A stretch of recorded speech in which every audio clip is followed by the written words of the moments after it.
That boy who used to spend days in the garage with only his imagination and a couple hand tools has gotten lost in the grind of the real world. I think it's time we find him. The beautiful thing about having a big book of inspiration like this one, besides the countless scrapwood ideas, is ignoring it. I mean, seriously, I was researching one build, a beautiful pine wood project, and saw another, and thought, wait, no glue up? Yes, please. The lines, the curves, the look, the feel, the perfect budget woodworking build. I loved it, and so this one jumped ahead of the list. I'd never seen these before, and now my mind won't stop spinning with all the possibilities. I'm using a drawer front here. When I'm done ripping and cutting, it'll be down to 7.5 inches by 21. Now look, you want to do this under $1? Yeah, $1? Rip a 2x4 down and glue it up. No joke. Yours doesn't have to be 7.5 inches. You could make it 6.5. It'll still work. With a pulled back, I tweaked it this morning seriously. That's what I get for trying to clean up a little. Pull-ups are off, but dead hangs are on for sure. Stretch that baby out. So, it's a bookshelf like you've never seen before. I mean, I don't think so. Gods, maybe you have. It's inspired from centuries ago. Seriously. The one I saw wasn't even an original. It was considered an antique because it was from before 2000. So by that standards, I'm a relic. But it was inspired by one from centuries ago. I mean, it's got moving parts. Moving parts. Come on. I had to build it. Some new books from a library book sale. Stormfront by Richard Castle. Props if you get that one. I'm measuring out an opening. I have the basics of a plan when I build. A picture from some antique store in this case. And I'm working on dimensions. I'm going to have a cutout in the base, but need to make sure the books still have support. So, I'm thinking 1.75 inches on each side and up maybe 7 inches, 1/3 of the board on each end. I still haven't found my Skippy lid, lost with my lime green hexagon jig, so using the roll of tape to curve over my cutout. Suck the gut in, brace the core, and carry the scroll saw all over. And while I'm doing that, now just might be the perfect time to hit that subscribe and notify button. Be sure to ring that bell. YouTube doesn't always send you my latest without it. And I thank you in advance. Alright, line it up, hit the gas. I wouldn't use it without this pedal. It's just like a sewing machine now. So why the scroll saw? So much straight line, why not use a table saw? Simple, scroll saw has the thinnest curve. It's pretty straightforward from here. Cut the straight line, fade into the curve, back it out, send it back in the second side. And it fits like a glove. Flips up. This is great. Moving parts on the build. Come on, I'm in heaven. We'll cut the other side out, and yeah, that one skipped around on me. Apparently blades do get dull, so be sure to replace them once in a while. We'll hit it up with the WEN. It's summertime, so we take the top off the beast. All right, we just lift it up a little and smooth up in you. Sorry, was listening to hairband radio earlier today. 120 grit. Then drop the top and remove the white paint.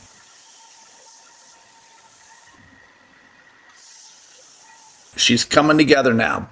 But we ain't leaving it like this. Although I did see one like this, but once you see what we can do, you'll realize why we didn't stop here. Now, the one I saw had fleur-de-lis cutouts, and I thought, cool, Three Musketeers cool. Then I got hungry for some chocolate. So, I had several ideas pop into my head. One of which we'll hit up again when my skills improve, carving and such.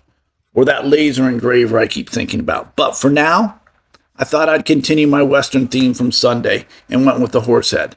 We have 6 horses right now between my wife and daughters. Yeah, far too many. But I love Westerns. I got all the Louis L'Amour books, so it'll fit right in.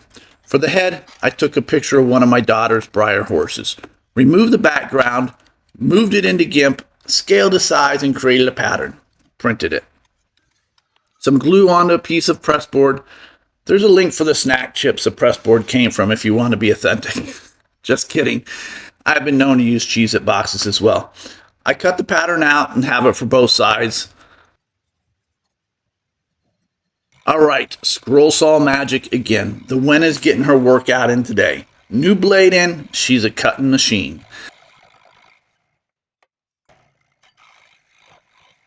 Then hit the other WEN up for a quick sanding. Then filing. I really hate this part of the job. I suppose with it being on camera, I could get away with doing a crappy job of it. But then I have a project kicking around my house that I can't do anything with as it's not 100%. So I'll take the time. And time it is. The most time on the project is here and now. And the sanding. I might need to find a detail sander if I'm going to continue cutting things out. And I will. Or maybe sanding strips for the scroll saw. I don't know. Or maybe just get better and more fluid with the cutting process. And now, the scariest part of the project, committing. Yeah, I thought marriage was scary, but man, I had to drill a hole here so my horse heads pivot. But I don't know how high, how far, I know nothing. I just have that photo. I'm winging it, and I don't want to blow it up. Sometimes I think this is a part where people's eyes glass over, and other times I get comments like, they enjoy this process. So I don't know, but I decide on 1-inch legs under here. So I need that piece when it pivots to be less than 1 inch. I draw the line and commit.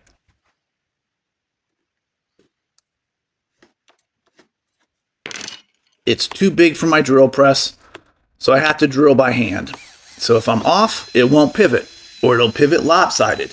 I have to go in straight, both horizontally and vertically, and I really hate this. First side done, dowels jammed in for the test, I can live with that.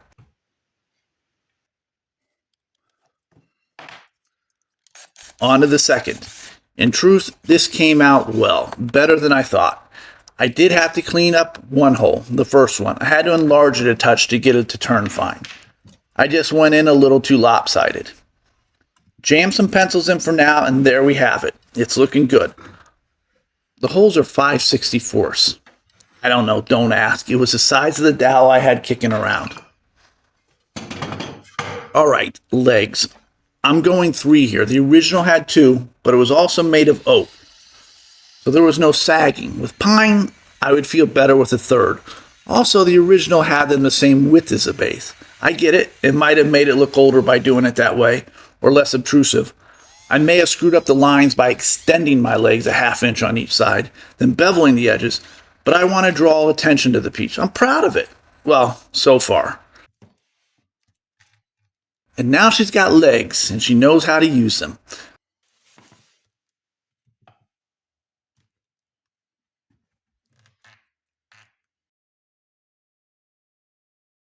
All right, we're looking good. Photo op. Before the stain and the final glue up, which really is just the dowels. Some points here real quick. I didn't like the width. It felt too wide. I ripped 3/8 inch off on each side. So I am now at 6 3/4 inch wide, and I like that better. Makes the horses look a little taller, I think. I kept the legs though. I kind of like that standout position. Stain, well, this one's on my wife. Ever since the duck planter build, link above, she's been saying I should have done that plain poly and black stain for the head and tail feathers like a Canadian goose. She's probably right. She tells me she is seldom wrong, if ever. So she suggested that look here. That and the horse's head kind of looks like the knight piece in a chess game. I refused to go jet black. I needed to see the grain in the end, so I went min wax black. I put it on, I let it soak in a bit, and then wiped it off. I like it so far. Okay, the glue up. Easy peasy. Yeah, maybe not so much. Look, the dowels went in great. A little bit of glue on the very end to hold it in place, but still allow the horse heads to pivot. I hope. The issue is, I guess the pencils had more play in it. Once the dowels went in, everything is just a touch off. So here we are, checkmate. I like this piece. I love it laying flat. I love it standing up with books in it. Not a fan of it standing up without books. Not that anyone would do that. The finish is kind of growing on me. What do you think? Got your head spinning? Going to build one? And for whom? A tower for your Stephen King series? A dragon from some LOTR? The possibilities are endless. Look, as always, thanks for watching. Please like, comment, and subscribe. Anything and everything. Until the next time.